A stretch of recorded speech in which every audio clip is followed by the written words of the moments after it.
to Unraveled Game Thoughts. It is about 4-ish in the morning, and I've had this sitting on the table for I don't know, almost 2 weeks now, waiting to get to it.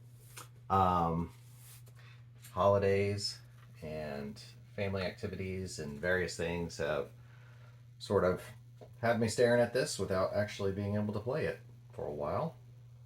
But I have Bitoku today, and this is by Devere Games. Designer is German P. Milan. German P. Milan. It's also got the solo mode is designed by David Turczi. And if you are familiar with Teotihuacan and Tuansuyu and a lot of the T games, he does some relatively complex solo modes. So this one is definitely has a Turczi feel to it. We're going to be using, and I'm hoping I'm holding this out in the right place, this Tengu activation cycle, which is basically how we're going to decide what action the automa is going to take. So I'm going to do, I don't know if I'll get a full playthrough. I'm going to do as much as I feel like I kind of is justifiable this morning. I'm not sure how much, I'm not sure where this will land as far as a solo goes. I played this with my daughter, and so I have one full play of the game. I've had the rules sitting by my bed for the last 2 weeks, so I've been reading them fairly often, trying to make sure I understand the solo as much as I possibly can without actually engaging in it. But if you haven't played Bitoku before, doing the solo without having actually played the game is probably not recommended. It is a game that it helps to have played the game to understand the game. I enjoyed my playthrough of this game. It was better than I thought it would be. So I kind of thought Bitoku to me looked like too much spread out on the board, and there's a lot to look at here. And when you first see this game, if you're looking at it for the first time now, you're probably thinking, oh my gosh, what is going on that board? And once you kind of know what everything is, it's not that bad. And realistically, this is a worker placement action management game to some degree. You're going to play cards, and you're going to put your dice or your workers, but you have to unlock them first. So it's a combination of playing cards to take actions and also putting your dice out to take actions out on the board in the various action spaces. That's what the Ultima is going to be doing as well. And a lot of it's just deciding how does it make its choice with regard to what action it is going to take or try to take. And the Tengu action cycle, the TAC, is how to determine that, and basically walking down in order to see which action it can take in its entirety. If it can't take an action in entirety, it does not take an action. It would then pass, most likely, if it gets through the whole cycle and can't take an action. Just reading through it a couple of times, I think it's just designed to sort of logically figure out what is the next best action that most players would try to take in order to take an action on the board. All right, so I'm not sure. I really think probably if you're watching this, you're curious about the solo. I'm not going to go into a preemptive rules explanation. I think there's other videos online that explain the rules in depth. I will explain as I go. One that lets me just get into the game and start playing. And I think if there are questions, I would say post them in the comments, and I'll see if I can clarify anything. It's a good chance I will make some mistakes at some point. So if you catch mistakes, for sure, put those in the comments. Let me know where you saw me make a mistake. Forgot to put these out. when I was setting the board up. And we will go. And I believe, kind of think that he goes first. The Tengu's player counter is always first on the turn order track at the beginning of the first round. Okay, so he goes first. All right. Good to know. All right. So the other thing that I have since forgotten since I played is how I start my turn. Was there a turn structure on here? Spring. Draw cards until you have 4 cards in your hand. Discard down to 3 cards in hand. Okay. So everybody, in theory, does this simultaneously, except the Automa does not draw cards, but I will draw cards. So if I have my hand, this is my hand. I'm gonna give it another little shuffle. It's only 5 cards. 1, 2, 3, 4, and so that one's there. And I'm gonna look at these cards, and then I'm gonna pick 3 and discard 1 into my discard pile. So what am I looking at on these cards? Well, these are called yokai, and they're starting yokai. And they're each one has an action of some sort on the bottom that it would give me. This one will allow me to take a dragonfly or what's called a mutsomu, I think, if I have that right. And those kind of link together to give you some points and some other bonuses. And I think I was supposed to start the game with some resources. I will double check that in a second. I can get a wood or a stone with that one. That's the action he gives me. That one will let me walk on. Basically, it's a move my Kodama down a path, I think. I might double check that. I'm pretty sure that's what that does. Let's move Kodama down some path.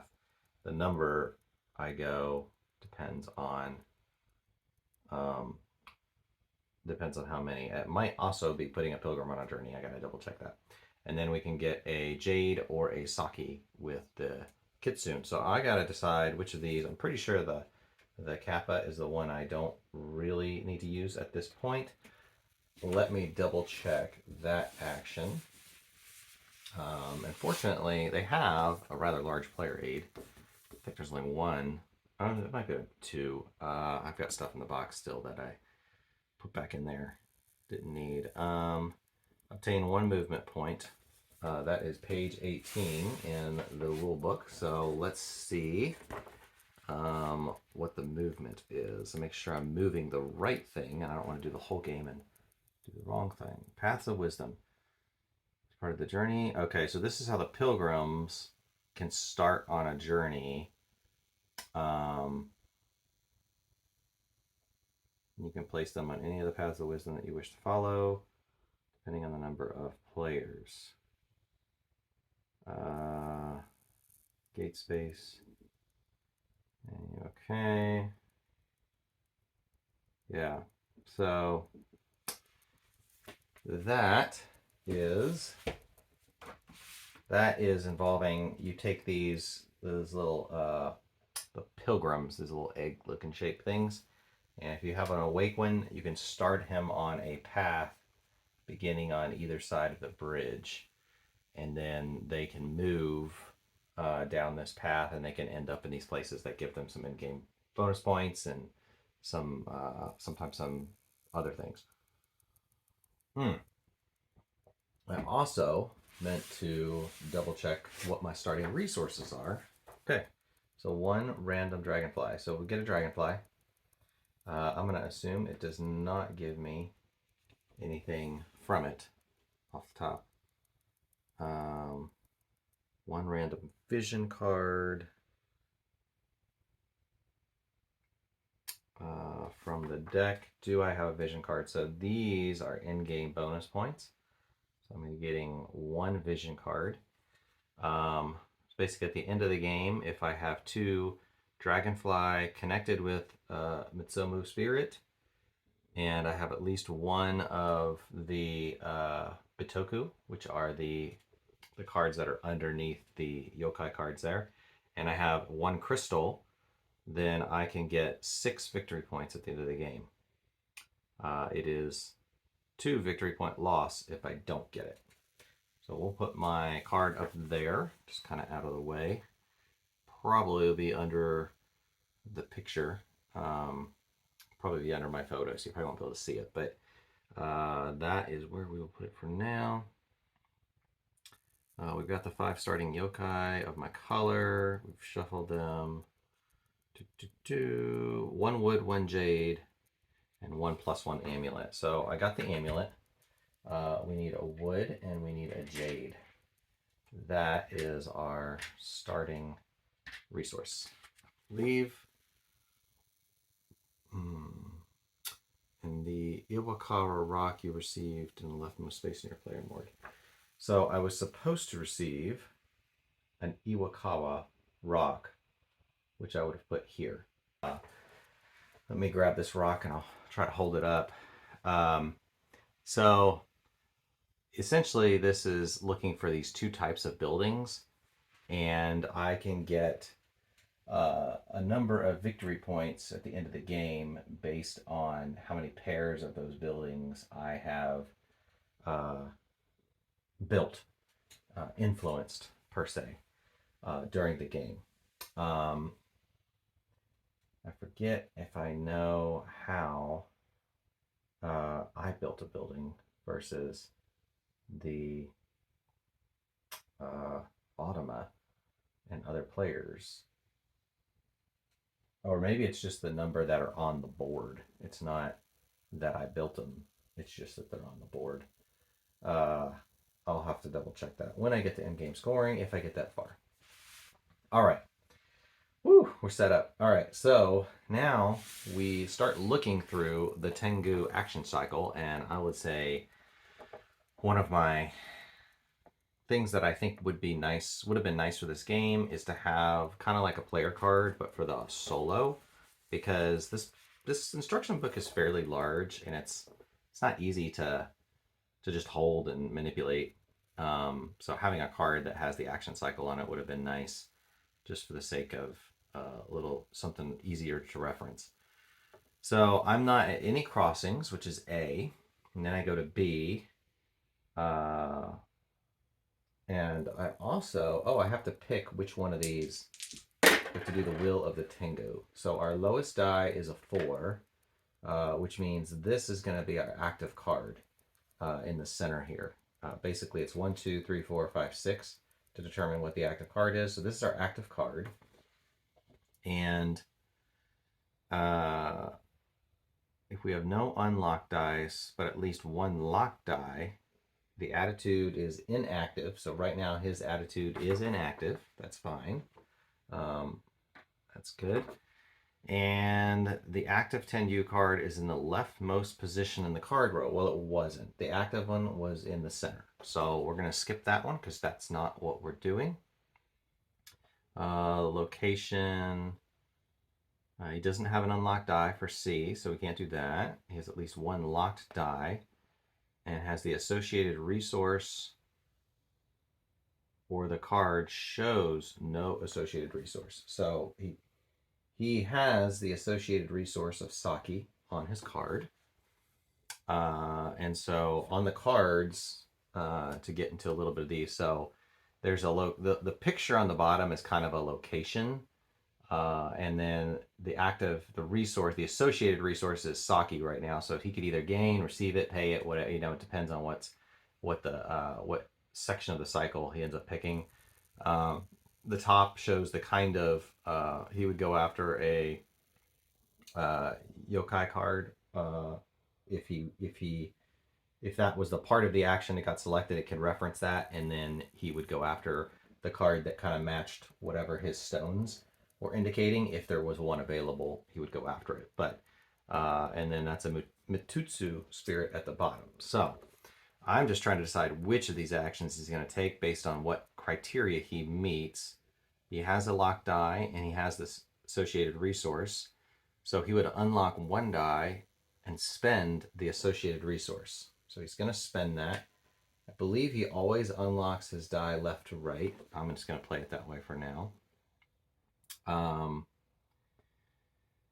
let's see. Unlock one die, spend the associated resource, then perform the action for the location shown at the bottom of the active Tenyu card without placing a die there. Oh, he doesn't have to place the die to do that action. That's interesting. So he's unlocked his die, and if we look at this card, we have this location, which is over here, and on this side of the river, which is there's a river that goes through. It's kind of hard to see on the board. And I don't. The camera is further away. That it's probably hard to see the detail, but there are 1, 2, 3, 4 places that you can put a die. In this case, he does not place the die. He is just going to take the action there. Now the question is, how does he determine at what power to take the action? So I think this is where some of his choosing is determined by, it kind of walks you through how does he make a choice. In this case, he wants to take a Mitama spirit. Mitama. Doesn't pay or receive resources. It takes its favorite Mitama. So the first thing we're going to look for is his favorite Mitama. On his rock card, he is looking for a Mitama that is going to be associated with something already on his card. And it doesn't look like there are any. So I don't think we can, he doesn't have a favorite that we can use. So let's go look at it again. If there are multiple options, it takes the cheapest one. If no Mitama matches its favorite type or it has no favorite, it takes a random one. Okay. So a random, cheapest, second, third, fourth. So we're going to roll 2 die. 1 to 3. Oh, you just roll 1 to make a choice. So we got a 1, which means he selects the cheapest option of the Mitama spirit. All right. Well, there you go. His cheapest Mitama spirit would be this one. So he gets that Mitama spirit. And whenever he gets them, he immediately puts them together. If you can see the board over here, he connects a dragonfly with a Mitama spirit. And I can't remember if he gets stuff. Oh, movement points, not victory points. I am sorry. It was not victory points. He's still going to set those off to the side, but he gets 2 movement points. And he, man, does he just put a guy out for movement points? Spending movement points. When he gains movement points, it spends them immediately. If it has a Bitoku card in its Bitoku path, it can move on to, but it doesn't. Its Bitoku cards would go out here, and he doesn't have any. Has a Pilgrim on the Path of Wisdom. It moves that Pilgrim. If it can move to the highest VP value. All right. Places a new Pilgrim on the Path of Wisdom at the gate furthest to the right that is available to it. Okay.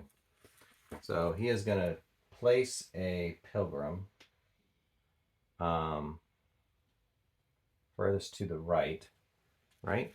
Is that correct?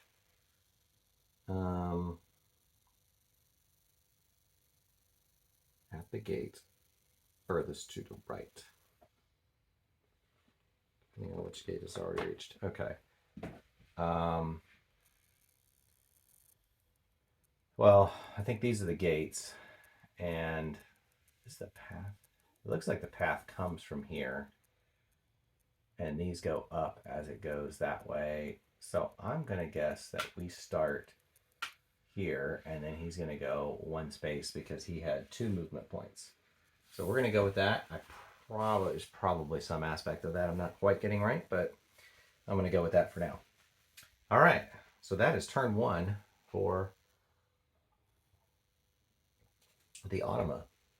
And, you know, as you can see, it's fairly a little bit of a complex walking through things there. I kind of think it probably gets easier once you kind of, oh, I see there's a pattern that he goes through. But for me, I am going to uh, play a card. See, that's my discard and stuff. And so the question is, what do I want to do? Well, if I play a card to a slot, I'm going to get to unlock a dice. And the question is, what the heck do I want? Well, I want to build buildings. I'm going to need a dice to build a building eventually. But I also like crystals because they give you things whenever you play cards. And that is very helpful. These yellow ones will give you some victory points immediately and some other bits and pieces and help you unlock a pilgrim, which is kind of nice. These are more like income based, these pink ones, and they give you like that one will give me one of these, which I can use to change the die, the number of my die when I put it out. So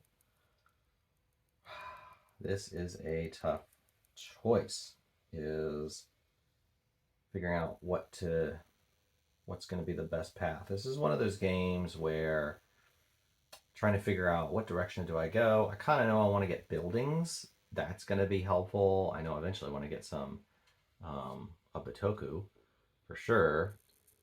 But trying to figure out the best order to do that in is rather challenging. This will give me a resource if I go after a dragonfly, so that's tempting.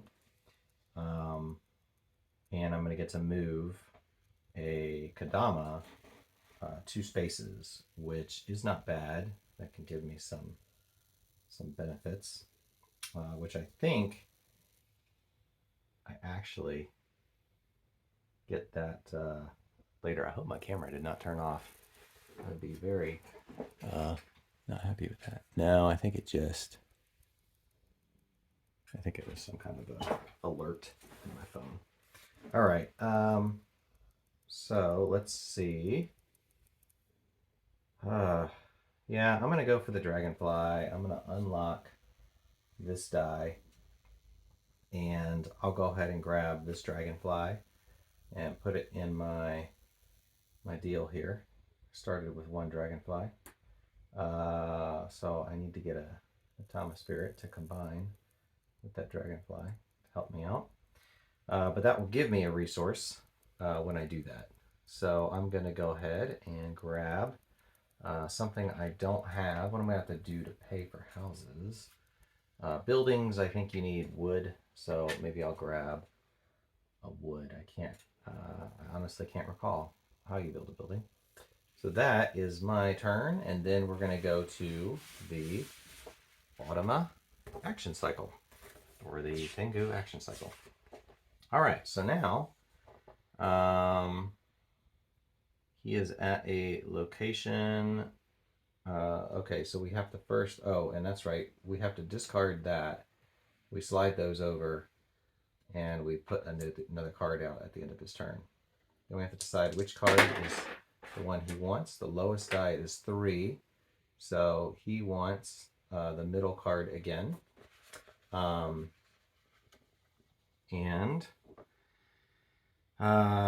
is the location at the bottom available? So it's this location, right? It's over here. It looks like Kadama? Huh. Honestly, it's Jade Forest, I believe. What that is.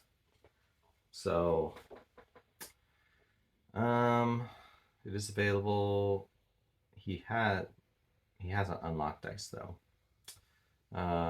It is available, and he has 1 unlocked dice, so he can do C. Place an unlocked die on the location above.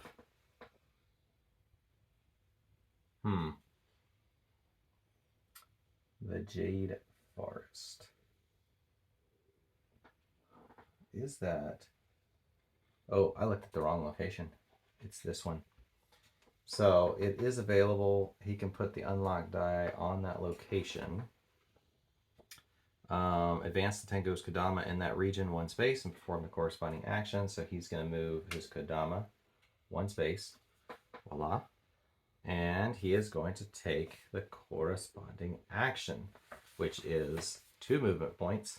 And he has a pilgrim, so he's going to move toward the rightmost available space with his, I believe he has, well, he used a 2, so maybe he had 1 movement point. He would have gone there. I'm going to assume that makes a little more sense. All right.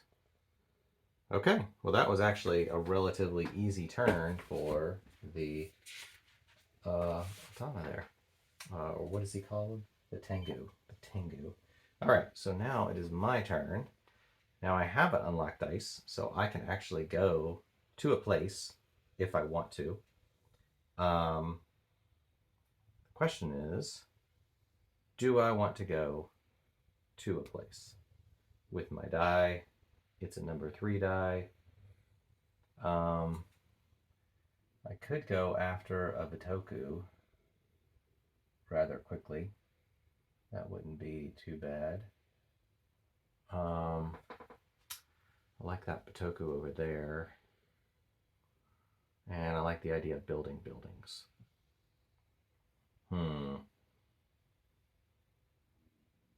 And I don't think he uses the buildings, if I'm not mistaken. Normally, like if he used the value, like if I go to a place and I use the value die of that building, then I can use the building there. And then you have to build buildings to get them placed out. And the cost you must pay. Because you put your thing on the building. That's how you know it's your building. I see. So he does build buildings and put his thing on it. I see. Okay, so that's going to cost me a wood. It's wood or stone. Wood or stone. So I already had a wood earlier. When I got that wood, I probably would have gotten that stone instead. I'm going to go take that back like that because now I see the building cost. And I think I will, in fact, go here. And I am going to build a building. It's a 3. So I can build a building or obtain a crystal. And I think what I want to do is build a building. So I'm going to pay a stone or a wood, and I am going to build a building. And I pick one of these buildings here. I really want like a little leaf building or another grassy building. This is interesting. It doesn't even have a building type on it. This is the type of building I really want to build. So I have to find a space that can accept a leaf building, and it's one of these options there. As far as where I think I'm going, I definitely am going to want butterflies later, so I'm going to go there, or dragonflies rather, and I get to move my Kadama down 1. So I will do that. And then I put this on there to indicate that that is the building that I have constructed. Voila, I'm done. All right, so we are back to the Tengu action cycle. All right, so he did that action, and he did all this stuff. So that moves over.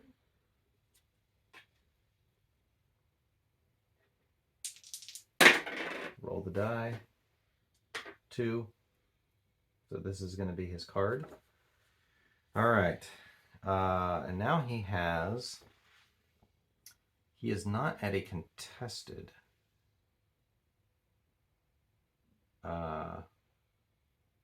crossing. What is a contested crossing again? He might be at a contested crossing, possibly. Let me double check that. die is at a crossing if it's in a location below the river, and it is. And there's at least one space available on the other side of the river in the matching hill area. Well, in this two-player game, you can go to any of those places. A crossing is contested if both you and the Tengu both have a die at crossings connected to the same hill area. Okay, so this is the hill area. That's a hill area. So if you're here, you can go to either one of those. And if you're here, you can go to either one of those, I believe. Or you can go up here to the home of the forest spirit. So I'm going to say we are not contested. We are just at, he is just at a crossing. Not a contested crossing. Okay. Location shown at the top bottom of the active Tenyu card is available. But no unlocked die. Does he have unlocked die? No, he has no unlocked die.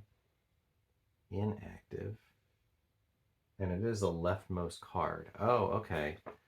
Shown at the bottom of the active. Okay. So is this space available? It's not. So location shown at the bottom of the active Tengu card is available. So it would not be available, so we couldn't do that action. One locked die. Associated resource. He does not have the associated resource. He's not at a contested crossing. He has no unlocked die. Oh, he has not yet placed a die in the home of the Great Spirit.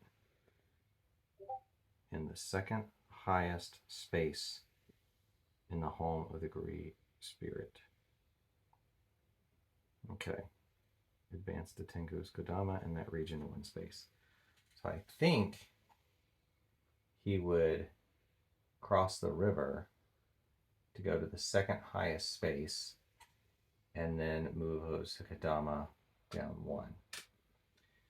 I think you have to cross the river. This is one of the things I was a little bit confused about playing the game the first time around, is can you just place a die here from your board that's unlocked, put it there, or do you have to cross the river and be in one of these locations here? Having read the rules multiple times and looked at that particular section several times, I don't know if it was languaged in a way that it didn't click in my brain, but I ended up landing on, I think you have to cross the river. We played it like you could just put the die there, but I think you might have to cross the river in order to go to the home of the spirit. So I'm assuming unlocked die, he crosses, he doesn't change his numbers on his die. Places a die, okay. Yeah, and the pictures show that they're taking die from the other side of the river. So I think that is the accurate place to go. I kind of think he went up there. I think he crosses the river. I don't see anything that indicates he doesn't cross the river. And so I think we've picked the right action for him, hopefully. So it's my turn. He is going to discard that and get a new Tengu action cycle card. All right. So now I have to decide on an action, and I'm over here. I'm kind of thinking about going and getting that Bitoku spirit. I will have to reduce my die number by 1, I believe. I have to reduce the die by 1, so it would go down to a 2 to go here. But I think that is a reasonable thing to do. And so I'm going to, and I will take this card here, which will increase my path. So I'm going to scoot that over. It's going to probably go off camera, but you can kind of see it's starting to create a path that my guy can walk down and potentially give me some points. And whenever I go there, I will also get to either place a pilgrim or get a, what do you call it, a rock. So it gives me immediate victory points, which is nice. All right. Now it's going to be his turn. So he is now at a no unlocked die state, and he has at least one die, and let's see, which action space is he going? He's going to use this card. He would not have the associated resource. He does not have any unlocked die. They're all locked. Is the location available? Jade Forest. That is this one. Well, technically, yeah, that one. Yeah, that's the fire. So we're at the Jade Forest. It is an available action. No unlocked dice. One locked dice. He's inactive. It's not the leftmost position, so he's not going to use that. He's not at a crossing. It's not a contested crossing. He's placed a home dice in the home of the Great Spirit. He has at least one locked die. Unlock one die and take the associated resource. So he's going to unlock the die and take Saki. So he has the associated resource. He's going to discard that card, slide those over, and then he is going to draw another card. Okay. All right. I will do a shout out to my friend Jeff, who let me borrow this game. This is his copy, and let me do this so I could at least do a solo video of a little bit of some play of this game. I would say play through, but I don't know that I'm going to play through. I'll probably give some thoughts here in a minute as I'm going through this. I'm just thinking, man, it's a lot of work to manage the automa, and I'm okay with slightly more complex automa. I feel like Teotihuacan has a fairly complex automa in general, but there's a pattern, and I can start to pick up on things pretty quick and just follow a pattern. And this is a little bit more of a variable pattern, so I can tell, man, this is going to take me, if I was to finish this game, I'm guessing 2-3 hours to finish this game, having to reference the book every time. So if you were looking for a full playthrough, this probably won't be a full solo playthrough. It will be a partial one just to sort of show the nuances of the solo play for those that are interested in that aspect of the game. And then I will speak a little bit to a multiplayer game if there's some elements we're not hitting on, but I think we've hit on quite a few of the elements here, which is good. So what do I want to do? I am going to have to play a card, and I'm still in the job of wanting to build buildings. So I'm going to go ahead and play that card and get a wood, and that's going to unlock a die, and that will be my turn. Leaves me one card, and let's see. The Wheel of the Tengu, he's going to roll the die. He got a 3, so he's using that. So I know I can assess space. That space is available. He has an unlocked die. So that's kind of our situation. Not at a crossing. At the bottom is available, but he has an unlocked die. And he has one unlocked die. So place an unlocked die on the location shown, which would be, boom, there. Advance the Tengu's Kodama in that region one space, perform the corresponding action. So he would move that, and he would perform the action. So he would build a building, but I think he just rolls a die to determine, well, I think he'd build his favorite, most likely. Never uses building actions. If you activate one of the Tengu's buildings, it gains 1 victory point instead of the usual property bonus. Okay. Just selected that it must go on a legal location. If multiple. Wait, oh, we don't reset that yet till the end of the season. Does not pay any resources, but it does place the next available building counter from its board on the new building. It ignores the effects of the building tile and instead advances a Kodama in the new building region 1 space, even if the tile shows 2 moves. Okay. All right, if the... So how does it choose a building? That's the... I think there was a thing on that.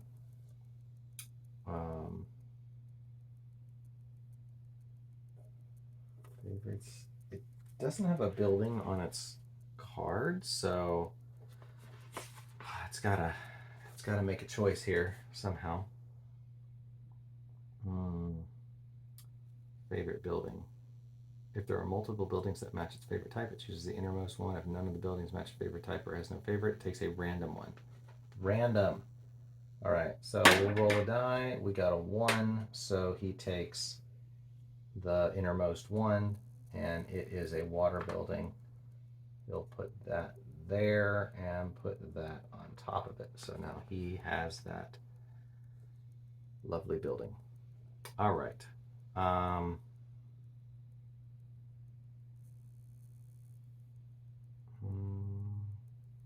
Okay. All right. So that would be his turn. Goes there, slides over, moves that. Dropping cards. All right. And so I have, well, I've got 1 card. I could move my die out here and take an action on the board, which would be fine. But I don't know if I want to. He's in the building area, so I can't go there. I'm not sure that I'd want to. Yeah, I think I'm gonna go ahead and grab some jade for that action there and unlock that die. That'll work. And so then he will go. What does he want to do? He's not at a contested crossing. He's going to roll the Will of the Tengu die. He's got a 1. Okay, so the action space is available. He has 1 unlocked die.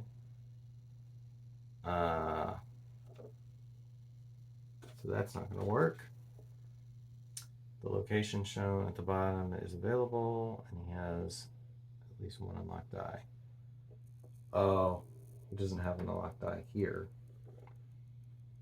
It's there. I wonder if unlocked die only refer to die that are actually on his, not the ones that are out on the board.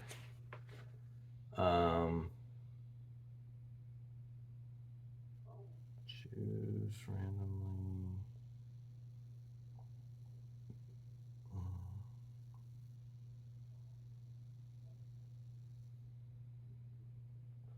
Yeah, I think this is only place that they could have unlocked die. I'm gonna go with that. I feel like that's a reasonable assumption. All right. So that being this case, he's not a contested crossing. He's placed a die in the Hall of the Great Spirit. Has at least 1 locked die. He does. Unlock 1 die and take the associated resource. So he's going to do that and gain a stone. Boom. Oh, he does not have an associated resource. I'm sorry. You don't get a stone. If there is no associated resource, is there even, there's a thing. Oh, it doesn't spend resources instructed to. It takes whatever resource has the fewest of. Oh, okay.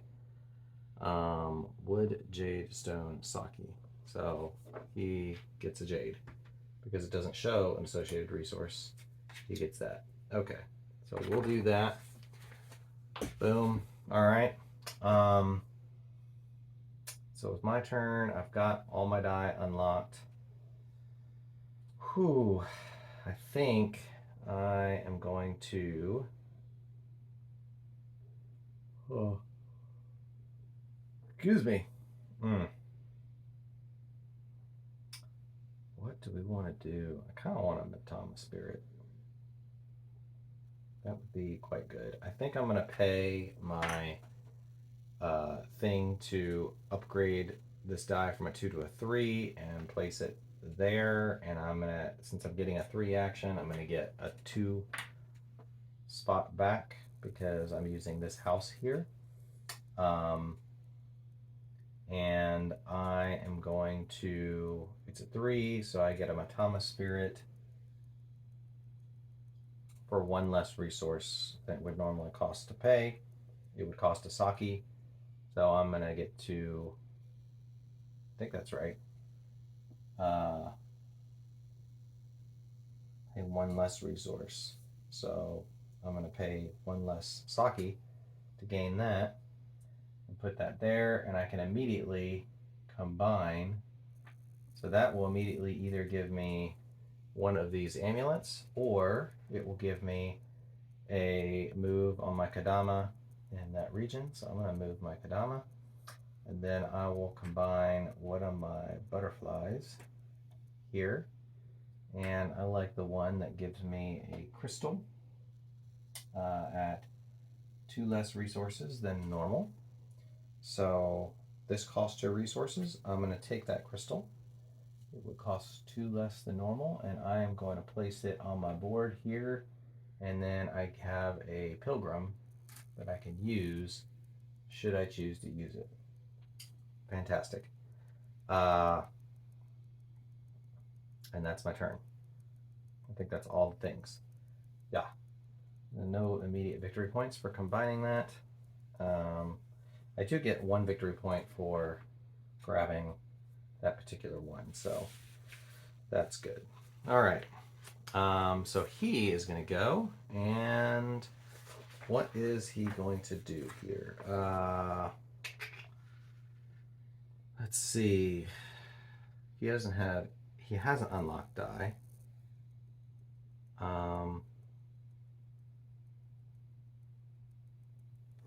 So let's see what location he's going at. He's 1. The location is the forges. The forges are not available. It's not at a contested crossing. Oh, it's not available. He doesn't have a locked die. He's not at a contested crossing. He's placed one in the home of the Great Spirit. No locked die. Okay. There is a Yoku card or Bitoku card available at the top half where he is at, so he can go here. Cross the river with the corresponding die and take the yokai or Bitoku card shown. If both cards match, choose randomly. Okay. So I think I want to say he takes a. I want to say he takes a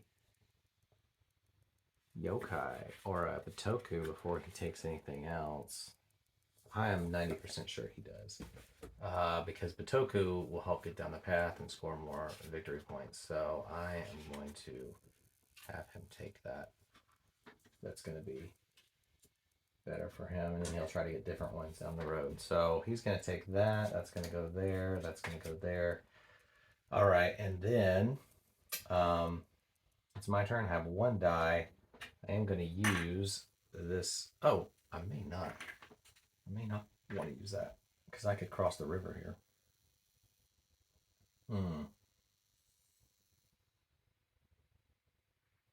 This is some tough choices.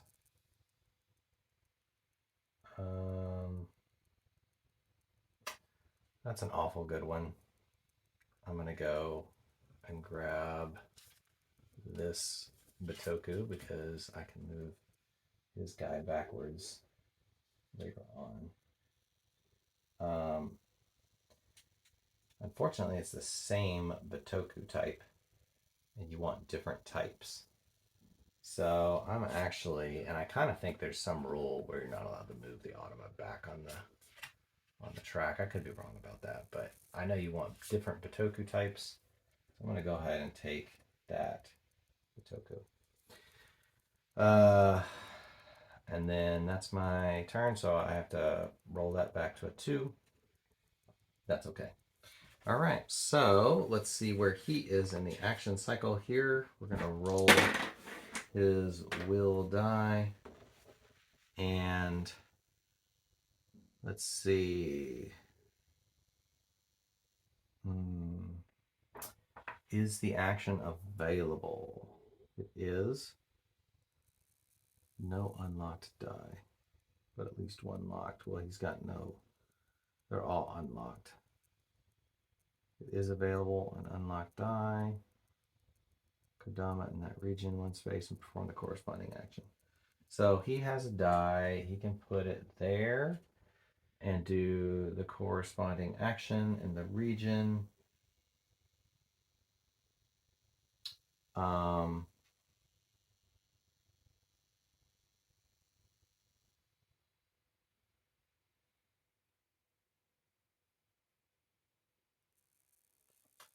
So he does advance his Kodama.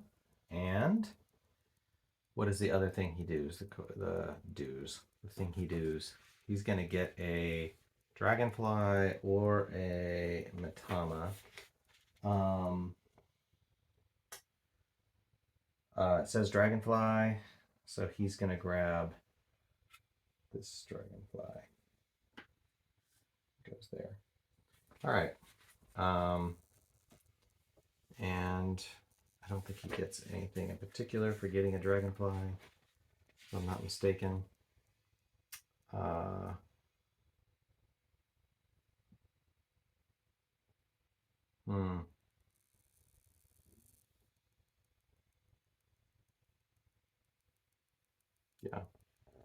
Yep, that's it. That's what he's doing.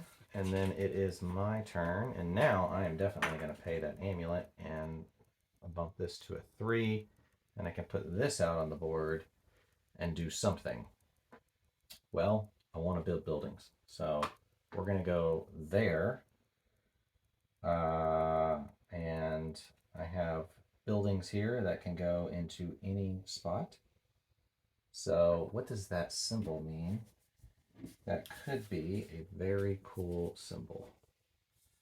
It's like a 5 die on top of a like little altar or something. I can't pick the board up to show you. Or we try to do that. Icon glossary. Surely it's in here. Oh man.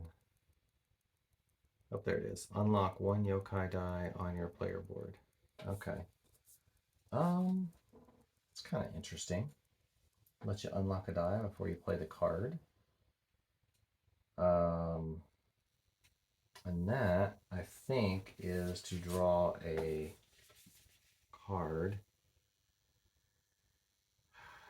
Draw 1 yellow card from your deck and put it in your hand. Okay, so that's not bad. You only get 3 actions a turn anyway, but that gets you through. So I'm going to go ahead and pay a stone to build a building, and this does not have a building symbol, so this one I can put anywhere that I would like. But I am going to want to build more buildings. I am going to get a single amulet for using that one, and that is going to, and I guess if there's 2 buildings of the same number, do you get them both? Well, that's an interesting concept. I don't know. You would have to pick. You'd pick which one you get. You don't get them both. So I would take that amulet, and yeah, I think that's it. I'm not gonna be able to cross the river there, so I'm gonna have to pass because there's no place to go. Well, no, I can cross up to the Home of Great Spirit, so that's an option. Um, yeah, I built my building. There's no immediate benefit to that building that I built. That's the downside of it, but it it does accomplish that. I wonder if that's really what I want to do. That doesn't seem like the best action for me.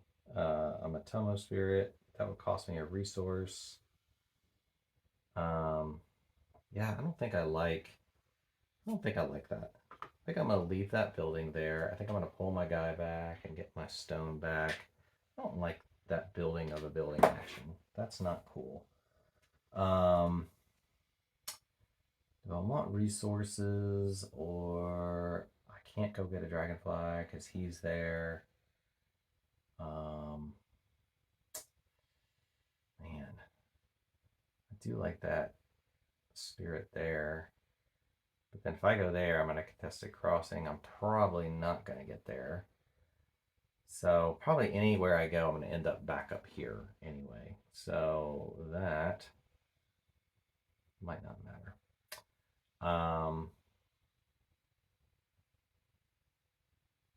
Hmm, I'll do that. It's a 3, which means I can place a pilgrim out on my board.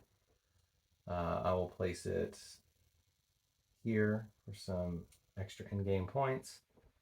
And that's because I'm using a 3. I'm doing that. And then I will, it is a 3, so I get 2 movement points. So I guess for 1 movement point, I'll go here. And for my second movement point, I will go ahead and go there. That'll give me 2 victory points and an amulet. I'll take it. All right, let's see what this guy does now. He is at a contested crossing where a yokai or a Bitoku showing on the top half of the active card is available. Cross the river and take the yokai or Bitoku card as shown, or choose randomly. Okay, so he has the same symbol, so he is going to cross the river, and he's going to take this one because it is one of his favorites per his card. So that's pretty easy. One thing I forgot to do is that would have gone there, and this would have gotten shuffled. We would have done that. We would have done Will of Bitoku. It would have been the 3. So then this one would have just, 3, 4. That one would have gone. But that particular action didn't require, it didn't matter. He was at a contested crossing, so he does that thing there, regardless of what the area is. So that's that. Okay. It's my turn. I'm here. I can't go here. I can only go up here. So I could, in theory, take first player, which isn't bad. I am actually going to do that and gain a double amulet because that's going to be helpful. And then it's going to be his go. I think he might be close to needing to be done going. All right. He is not at a contested crossing. And he is location at the bottom of, well, actually we forgot to do that. 3, which is this one. Well, all the locations are available. No unlocked dice. The Tengu active tile is inactive, and the card is in the leftmost position. That is not true. Is available. He does not have any unlocked die. Okay. No crossings. He's placed a die in the Great Spirit. He doesn't even have a luck die. He's not at a crossing. Nope. He's past them.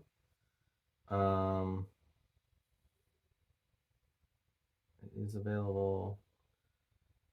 The Tengu active tile is active. It is not active. So he just has to pass. He doesn't have any of the options available to him. Nothing, he can't do anything. So he passes, and it is my turn, and I'm going to pass. So I'll do a, let's see. We take actions. You don't play, you only pass after players. Placing your 3 days. Okay. So the new turn order is decided. So I am now first player. Based on that, we're going to move this guy to the next season. Technically, this tree moves along here into the different seasons. So we are now in autumn. Players whose dice are higher in the home of the Great Spirit go first on the turn order track. That's the autumn phase, and winter is the next phase that we do. Guardians return home. Take your dice back from the game board and return them to the red spaces on your player board on the order of your choice. All die keep their current value. So, my highest value die, I'm going to put locked there, and that's going to go there, and that's going to go there. And then I believe his go 2, 3, 4 all the time in that order on his board. So let's do that. Spirit's Virtue. If you have a total of at least 5 yokai cards, you may choose to permanently remove from the game one of the yokai cards placed on your player board this turn to earn a victory point. That's optional. So I could remove some from the game, but oh, it's got to be one played on my player board. But I don't think I want to remove any of those just yet. All the remaining yokai cards in your player board and put them into your discard pile.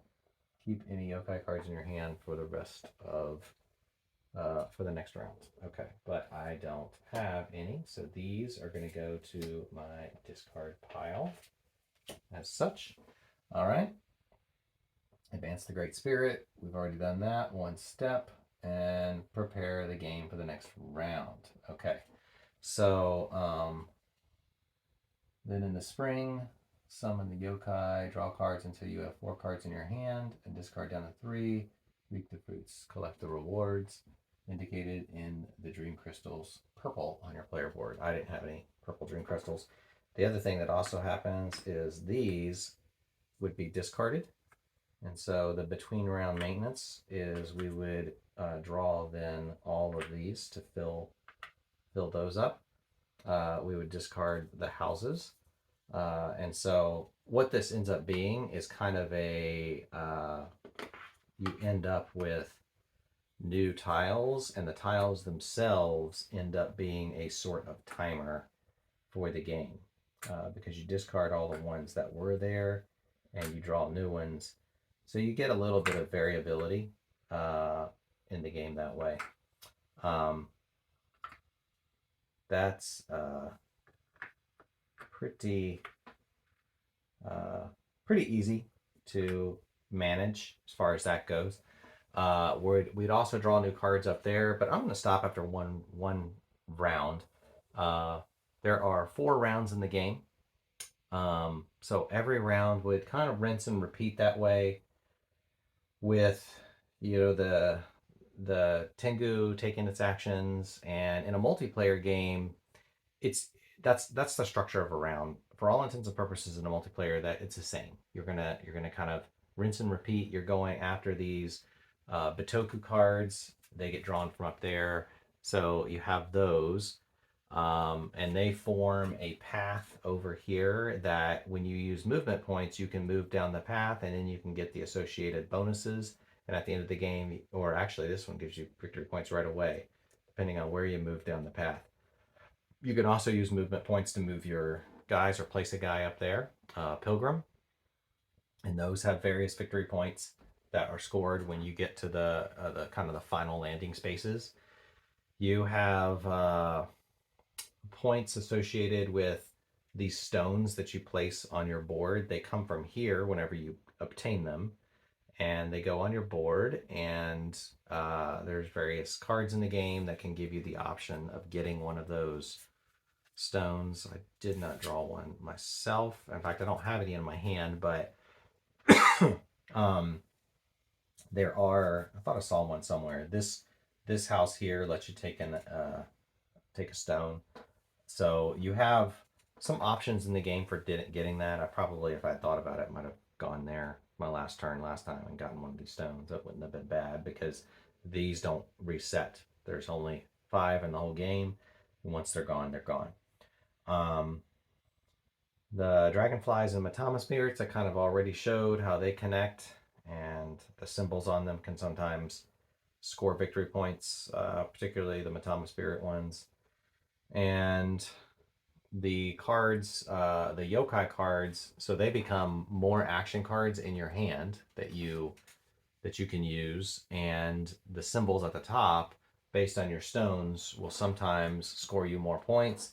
I didn't have any stones that did, but the Automa had one. He was looking for these rats, and so one of the cards that I did get for him had a Nezumi on it, which is the symbol.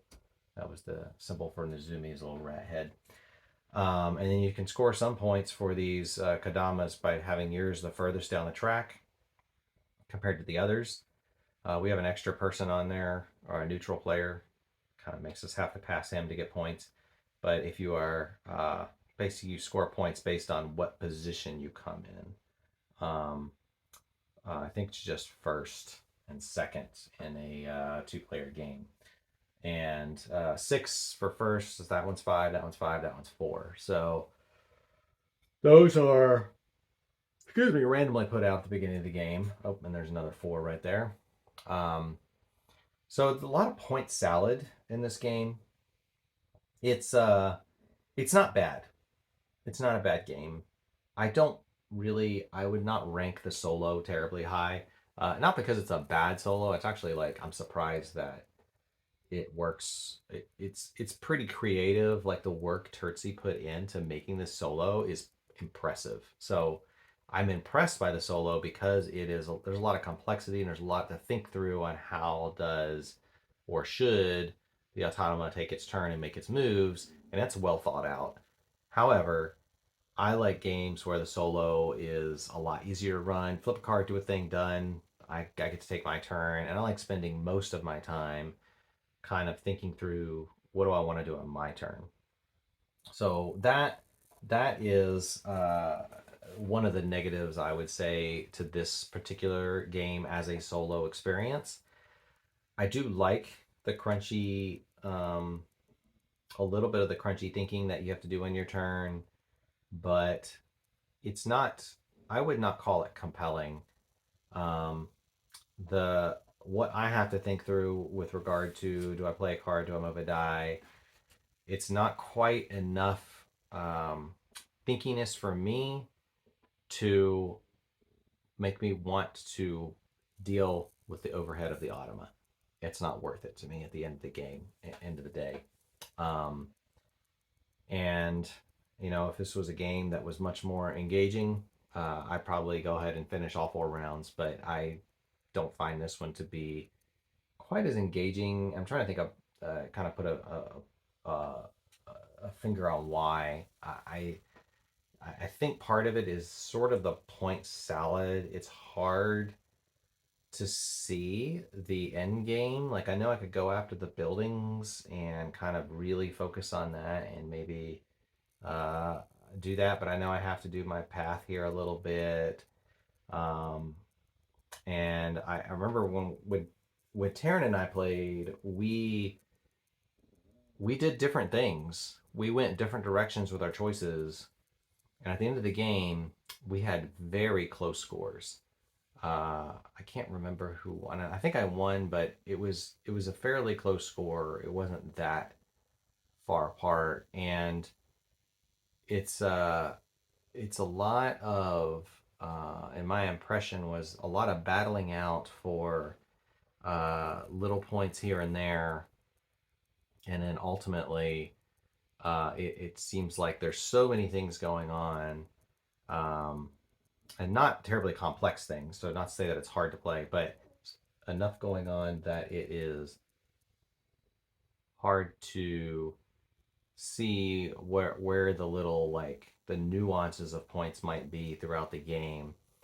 and the actions aren't fascinating enough to really keep me fully engaged. So the game that I kind of this came out the same year as Arc Nova, and I remember when I was looking at other games, this one looked pretty. This was one of the prettiest looking games. It's got fantastic art, but the gameplay itself, my first impression watching gameplay was like, it feels like there's something not quite there. Whereas when I watched Dark Nova gameplay, I was like, that looks really compelling to play.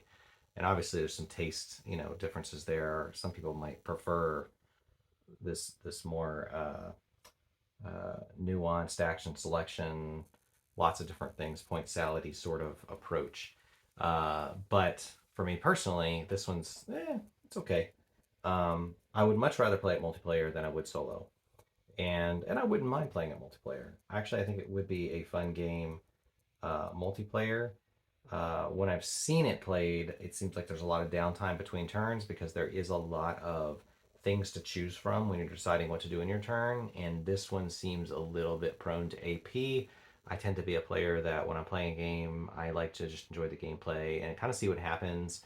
And so I'll just take a turn. I'm not going to think through every permutation of what could happen.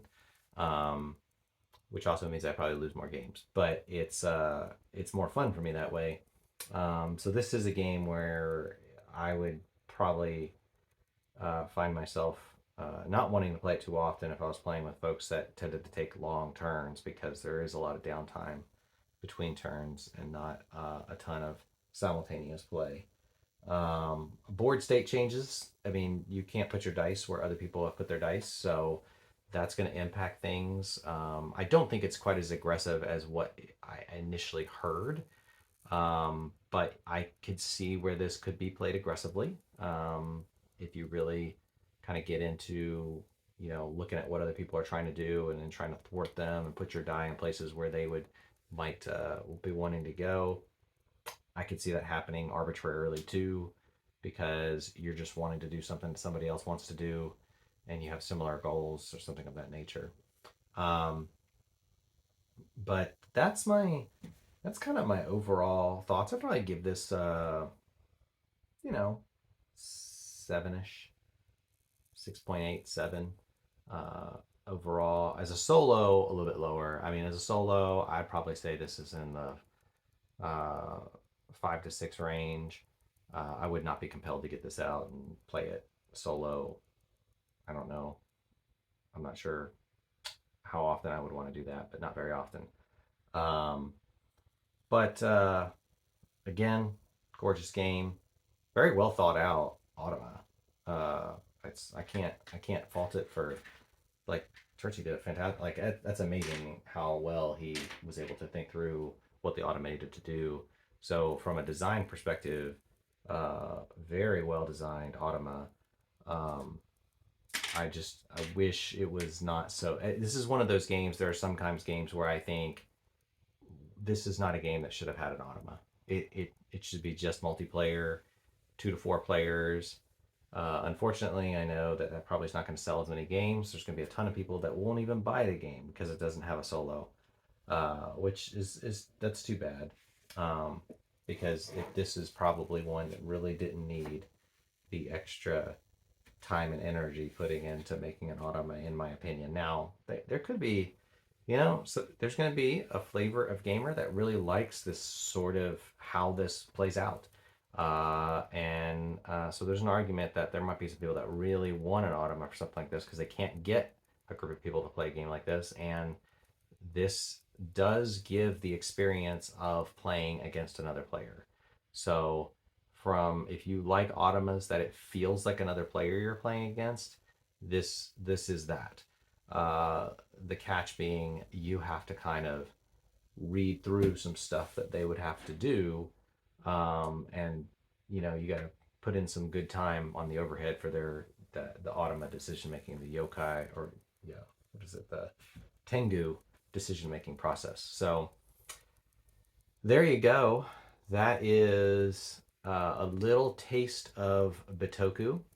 Um, and if you notice things that I did incorrectly, then definitely call that out. I will, I'd love to hear if I made some errors there in the gameplay. And if I'd like to hear your thoughts. If you've played Bitoku, what do you think? Particularly if you played solo. Um, the solo, I soloed this, so this is like I just kind of want to know if there are others out there that really enjoyed this solo, and if so, what made you enjoy this one? Um, Tawant and Suyu had a Turchi solo experience that I felt like the overhead was sort of similar to this. Lots of overhead, have to read something between every turn, have to kind of dig through to figure out what is the action that the Autumn is supposed to take. And that's more than I usually like to put into it. But if there are others who find that really compelling, I'd just be curious to know that like that's part of the process. I mean, I like reading rule books, and that's super weird. I don't think a lot of people like reading rule books, but I enjoy that. So there could be folks out there that really just they like a real meaty, crunchy solo like this that you have to kind of work through and figure out what uh, what the it's kind of like you're getting to see inside the mind of the player a little bit as you go through their progressions. So yeah, I'd love to just hear that there are folks like that out there, and um, I don't know, I don't know. It's not my game, but that's that would be just enlightening to just to know that there's a collective of folks that think that way. Um, until next time, have a great day from Unraveled Game Thoughts. It is about 3 days till Christmas, so this is probably my last game. I don't even think I'll get this edited and posted today. It'll just be it probably won't happen till after Christmas, to be honest. But I'm looking forward to trying to do something on the games I'm looking forward to in 2023. I've made a list of those things that I'm really looking forward to, so I'll probably do one of those pretty soon. And really been wanting to get a play of Robinson Crusoe out, and it was pointed out to me the other day that my video of Anachrony solo was pretty low definition. I don't know if that just it was back before I was still trying to figure out this camera work stuff. So honestly, it's not great. It's not excellent right now, but better than it was. And so I think I can do a high def video of Anachrony solo, which I think that's David Turchi that did that solo mode.